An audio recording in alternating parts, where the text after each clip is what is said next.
Krone hat ab sofort einen rund erneuerten Reifen im Portfolio, der aber einem Premium-Neureifen in Sachen Qualität, Zuverlässigkeit und Laufleistung in nichts nachsteht. Sein Name ist Krone Air-Tire und wird hergestellt bei dem Spezialisten für Heißerneuerung, bei der Rula BRW in Berlin.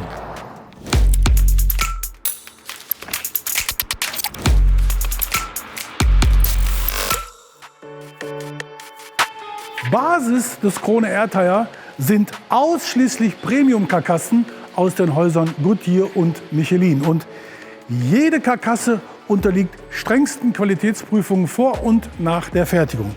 Vorab gibt es eine professionelle Sichtprüfung auf äußere Beschädigungen und dann kommt die sogenannte Cherographie.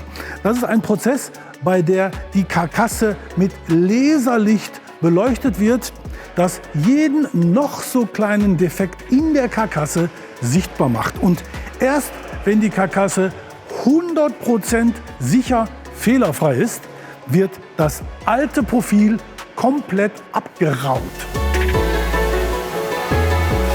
Jetzt steuert die nunmehr komplett blanke Karkasse die Belegmaschine an, auf der mittels eines Extruders der Rohgummi aufgetragen wird für den Air-Tire, eine Hochleistungsmischung aus dem Hause Kaiburg. In der Backform erhält der Reifen seine endgültige Form und das Profil und wird dafür eine Stunde lang bei gut 160 Grad Celsius gebacken, sprich vulkanisiert. Spock lässt grüßen. Das Ergebnis: eine High-Performance-Runderneuerung, ressourcenschonend hergestellt. Denn jeder Reifen spart rund 44 Kilogramm Rohstoffe und ca. 50% Strom und Gas.